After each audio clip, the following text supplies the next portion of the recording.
You're tuned to KSJE, Farmington, New Mexico, 90.9 FM. And now 103.3 FM, K277CR, Durango, Colorado.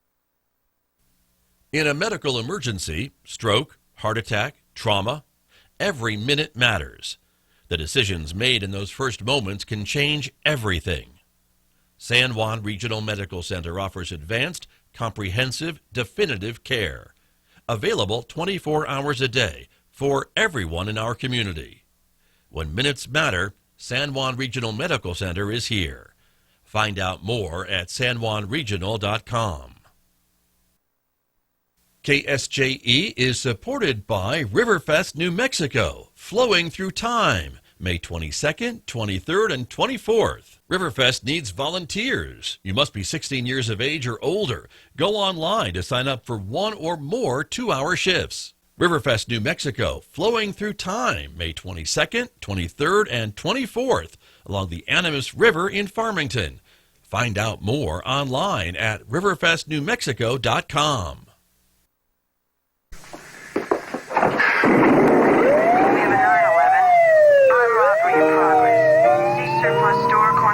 Drive on 24th Street.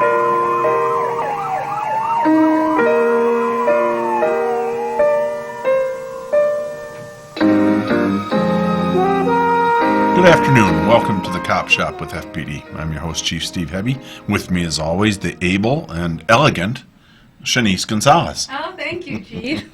That was a great intro. Look at the Farmington Police sweatshirt she's donning. I wasn't expecting it to be so cold here in May. It is cold. Uh-huh. Yes. Windy. It's ugly. We have a freeze alert for tonight. Yes. So we're filming a couple days early today.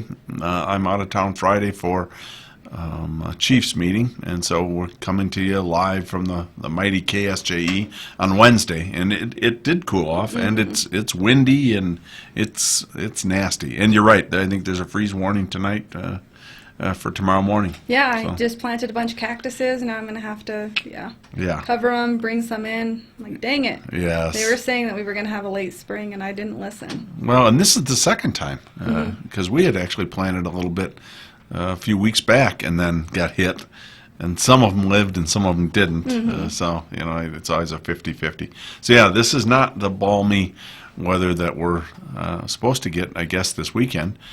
Be up into the 80, 84 on Sunday, they're saying. So, good weather's coming, but we're enduring less good weather right now. Now, we're supposed to get some rain today, and we had some yesterday, so that's a good news. Yeah, my mom is in Denver, and she's coming down for Mother's Day, and it's supposed to snow there tonight and tomorrow, and so she's having to adjust her schedule. Yeah. But, I mean, we need it. They need it up there. We need it down here, so it's hard to complain. So that's right. This Sunday is Mother's Day. So if you haven't raced out and bought a card for your mom, buy a card for her, get some flowers for her. Moms, I used to send her flowers all the time from Anchorage. Once a year, every year, she'd get the flowers, and it was sad the first year after she passed. I couldn't do that anymore. So, make sure that you take some time this weekend and say thank you to your mom. Tell her you love her. And your mom's coming down to spend weather up there. She should come down, so that's good. Yeah. And what are you guys going to do? Probably barbecue.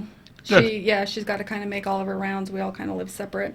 So it's a great time for her to be with my daughter. Yeah. She usually stays with us, so we see a lot of good. her. Yeah, it's good. Well, good.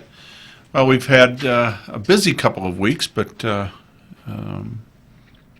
nothing that's immediately coming up. I think our biggest event, you just heard some advertising for it. It's Riverfest. That'll be coming up here at the end of May, like it does every year, and we will have a strong contingent out there again this year. Yeah, so find some officers. We always pass out stickers. We'll have swag stuff. I'm running kind of low, but we'll definitely give everything that we've got remaining for Riverfest, and then I'll order some more things in the new budget. Yeah, we'll have a recruiting booth down there, I'm sure. And we are getting ready for graduation from the current academy. We have 12 cadets in the current academy, and they will graduate in mid-June. And then we'll get ready. We've got another class that'll be entering in July. And right now, those numbers are looking pretty good. So it won't be quite as big as this group. This 12 is a lot for us to endure when it comes to field training. So we're better in that 7 to 9 range, which I think is where we're going to hit. So that'll be good news for our agency. We probably could use one more of those academies in January at about that same number, and things would be really looking pretty good for our staffing. So if you've ever thought about being a police officer, look for us at Riverfest. We'll be out there, and it's certainly something I think more people are looking at with all the uncertainty in the economy, and with AI and things like that coming. Here's a job that's never really going to go away. Although maybe, I guess they made a movie RoboCop, but I don't think we're going to have RoboCops. We're always going to need good cops. So if you've ever thought about it, check us out. Yeah, benefits are great, pay's great, 4-week vacation. Check out our website, www.joinfarmingtonpd.com. And we've got good bonuses if you're a lateral or if you've got college degree or prior military experience. We give good bonuses as well. So what else do we have going on, Shanice? We had the Resource Summit that we did yesterday. That's right. And I think we've been doing that for, 3 years. We do that biannually. Yeah. So that is started way back in the day I took a trip to Sioux Falls, South Dakota. I was there on another conference for a different group, and that department talked about how they had a nonprofit summit, basically. Got all their nonprofits from their city that they work with and some that they should be working with, and started having a summit with them once a year. And so we started that. I liked the idea. It was something that I had not done here. And we wind up working with so many, everything from Sexual Assault Services and Family Crisis Center to the PATH and ECHO and so many of the other ones in our area, but not something that we'd ever done an actual get together with and talk about how we can support each other and where we see holes in the system. So we did start that, and we now hold it twice a year, but it's really changed. It started off just as nonprofits coming in, but we wound up getting a lot of government folks that were showing up. We wound up getting for-profit businesses. We've got, of course, the police and the sheriff's office that show up. The dispatch center was there. So this year we had 90 or so at Tuesday's event, and that's our biggest number so far, honestly. So the event just keeps growing. But I think it's a good chance for not just the police to kind of coordinate with some of the resource providers, but for the resource providers themselves to get together and network and work a little bit on how they can do their jobs better, on how they can not be so siloed. Everybody gets into whatever task they're good at, and that's how they see the world. And then, but there's all these other entities that are doing work, and so sometimes your person that you're trying to help here on this one issue actually has other issues, and you can refer them off, and you know where to refer them off to. So it's been a popular event that we hold twice a year, once in the spring, once in the fall. We'll be holding it again this October. The date will be finalized here pretty soon. So if you work in government or if you work in a nonprofit like that, take a look at it. You can find it on San Juan Safe Communities Initiative, their website, or on FPD's. We have sign-up sheets too where you can register and you can join us. I think you'll find it valuable. And it's constantly evolving. When we first started off with the nonprofits, we were trying to figure out what they needed the most because they didn't have a lot of resources. I remember we were throwing around ideas like helping them budget, helping them do HR things, like how to, like disciplinary things, like things that they're not really dealing with a whole lot, and being able to use your guys' expertise to be able to help them in their organizations. And then it's just kind of evolved from there. We keep adding new people and then keep figuring out what those other agencies are needing, and so we're never talking about the same things. Greg does a great job with being able to create new agendas. We've never covered the same things, so it's great for everybody who's attending. Yeah, I think tentatively we're planning on a discussion about AI and how you can take that into whatever business you've got, whatever operation you're in. I know at FPD we're looking hard at AI and how it can impact how our officers work, everything from report writing to listening to to listening to our reports that, online that our officers have on their cameras, to things around the station. What can we do more with our records division with AI? So for every one of us, looking down the road, what's our economy going to look like 3 to 5 years down the road? Everybody's pointing to the efficiencies that you can gain through AI, and I think that'll be one of the things for nonprofits and smaller businesses.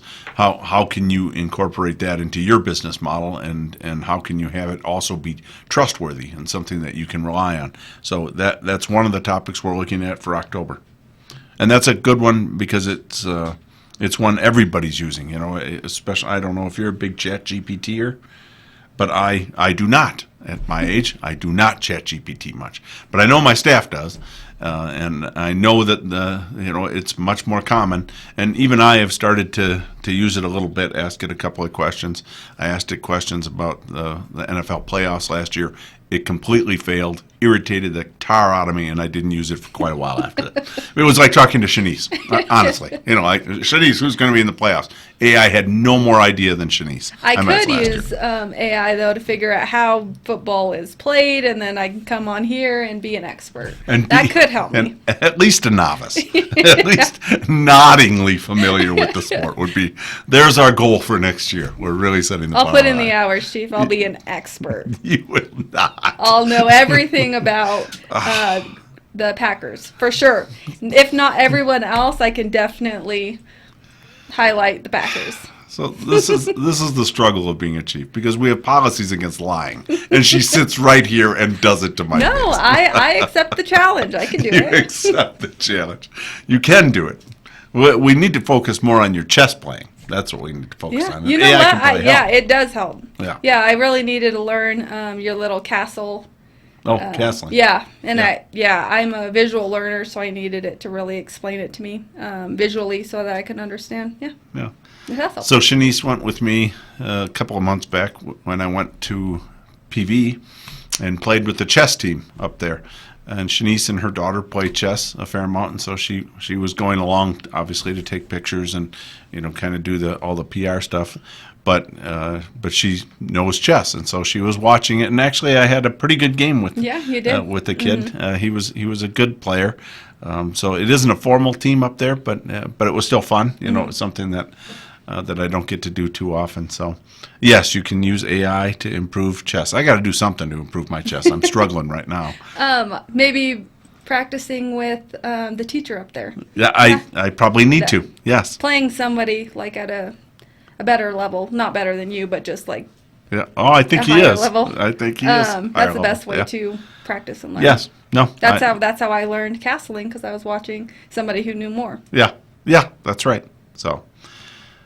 We also are coming up on, we're probably a little less than 4 weeks away. I want to say 25 days or so from the primary elections. And of course, there's a lot at stake. You've got judges that are up for election, and of course the sheriff's race. Both of those are probably the biggest ones from the police perspective and for the purposes of this show that we talk about. Obviously, there's other races to include the governor's race, and you've got contested races both in the Democrat and Republican parties. So this is a significant election, and San Juan County really should have their voice heard. Both obviously at the state level through the governor's race, but also here locally with the judges and the sheriff's race that you have in front of you dictate how the next 4 years go for the sheriff's office. And the sheriff's office race is one that we're nonpartisan. We don't get involved in the election itself. We're going to wind up working with whoever gets elected. But the sheriff's office is one that FPD has a very close relationship with on a number of different issues, and so it's consequential to us. And I really do like that we stay out of it. Like, we're not doing the endorsements, like we are publicly hands off. So Yes. I like that, because we're going to end up working with whoever, and it's just better, Yes. more professional to just stay out of it. Yes. And that is, I know that probably many of you online are seeing all the different endorsements. People ask me, You know, but honestly, my position as chief is, look, we're going to work with whoever gets elected by the community, and that's who becomes the sheriff, and we'll wind up working together. So rooting for one and rooting for the other, and certainly going public with that kind of rooting, that would destroy any relationship. It's not dissimilar really to judges. We generally do not take opinions on who's going to be judge. They get elected, and then we wind up working with them and trying to figure out how to be most effective working with them. Same thing with the sheriff's office. Now we have many different crossovers with the sheriff's office, starting with SWAT. They have a SWAT team, and we have a SWAT team. They're the only two in the area for quite a while in the area. The Navajo Nation does have one. They wind up spanning an immense area. And so there have been times that our SWAT team has gone out, other times the sheriff's office SWAT team has gone out to assist and Navajo PD. But, whether it's Aztec, Bloomfield, or out in the county, FPD SWAT team has worked closely with the county SWAT team. It's Region 2, our drug unit. That's a multi-jurisdictional drug unit, predominantly staffed by the sheriff's office and Farmington. We have the training center, which is a collaboration of the four departments, FPD, Aztec PD, Bloomfield, and the sheriff's office. And that allows us to keep our people here. So when we hire these folks and we're sending them through an academy, they're living right here, oftentimes at home. Sometimes when they're hired from out of state, we'll put them up. We have a facility that they can stay in for a couple of months as they go through the academy, but so much different than sending them down to Santa Fe, like so many agencies across the state have to do. And that's only because we have a good relationship with the county, and we work closely together. Their folks go out and train, our folks go out and train, and provide instructors to train the cadets. So it is a very close relationship, and of course the dispatch center is also multi-jurisdictional, and so we sit on the board of directors with the sheriff there as well. So we watch the election closely. You've got four candidates that are vying for it, and I think you've seen stuff online about what each thinks.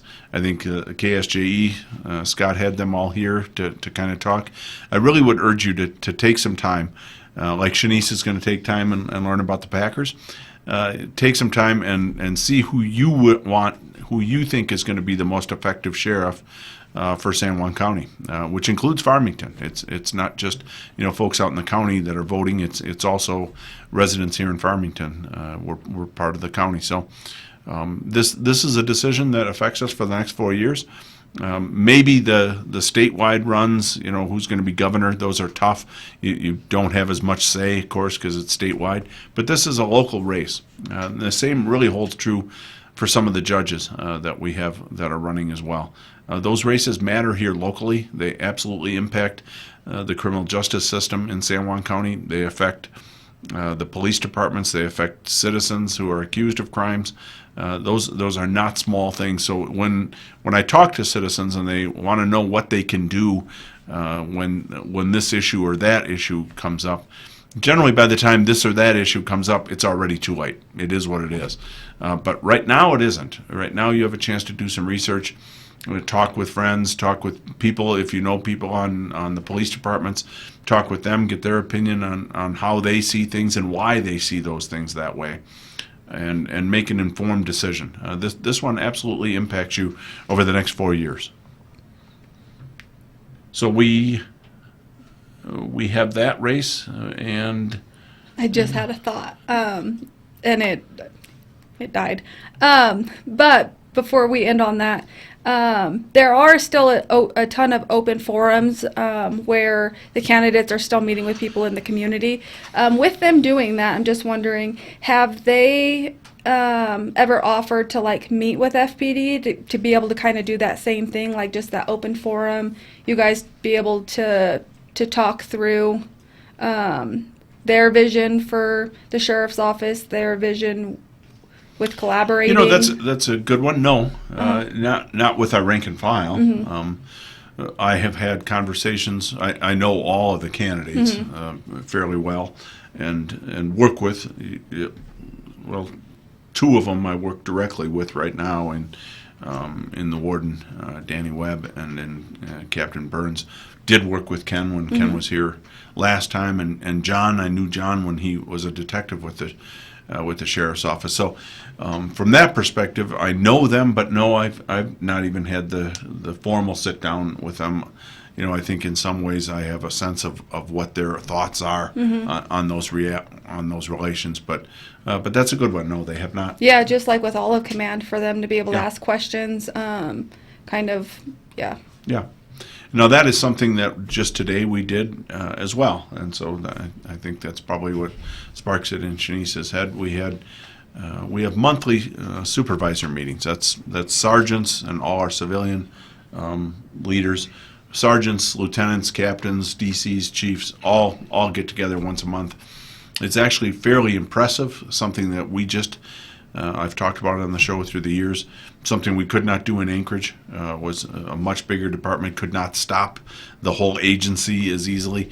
Here you've got the ability to have the sergeants in there with you, talking and hearing from the chief, hearing from our deputy chiefs what the priorities are, talking through some of the issues that they're seeing on the street, what's impacting our ability to be effective, and what are the threats that we see coming. And so we just had one today. It was actually briefer than usual. It was only 3 hours. I tend to like those meetings, and we've had many months where we've had 5-hour meetings where we get together and talk through, maybe we've got a bigger crisis in front of us at that time. Right now we don't as much, but we did talk pretty hard about how things are going within the department. And one of our challenges, honestly, it's great on the one hand, we're hiring all these folks like we're talking about, and we need to. But as you kind of absorb them into the department, picture any job that you're doing where you have younger people that come to work with you. It takes them a little while before they figure out what's going on, and they make the mistakes that young people make when they're learning the job. So we kind of talk through those things. How can we be more effective, A, as supervisors, and then B, as an agency? How can we be more effective? So today's meeting was a good one. There weren't a ton of crises, but there was a lot of good discussion. And I really like those too, and that's kind of like why I think like an open forum with the PD, at least upper command, it would be good, because even in today's meeting, you hear things from people and it opens up your mind to it, and you're like, yeah, I don't disagree. I can see what you're saying. But all of the candidates have different backgrounds right now. You got one in with the DA's office, you have one at the jail, one in the sheriff's office, and one retired. And so when you're throwing around ideas, even for the person who's not going to be elected, even you just threw me off, Scott. Even for the person who's not going to be elected, like, you're seeing the things that they're wanting to fight for, and you're seeing kind of those problems, and you're able to take that back with you, which is exactly what happens in the supervisors meeting. So it's a great conversation. I love listening to them. Yes, well, and that's one. Honestly, I think that's one of the ways you've gotten into the police culture as much is just really sitting there. So Shanice sits with all those supervisors, and I wanted her in those meetings from the start for that reason, so you can hear the topics that we're facing, and then when we're getting questions or the media is doing some inquiries, you actually have heard some of the discussions on it. You know what we're thinking or what we're not thinking on it. Those are good. I am a big one on kind of collaborative discussions. We want to make San Juan County the best it can be, the safest it can be, and that's our job.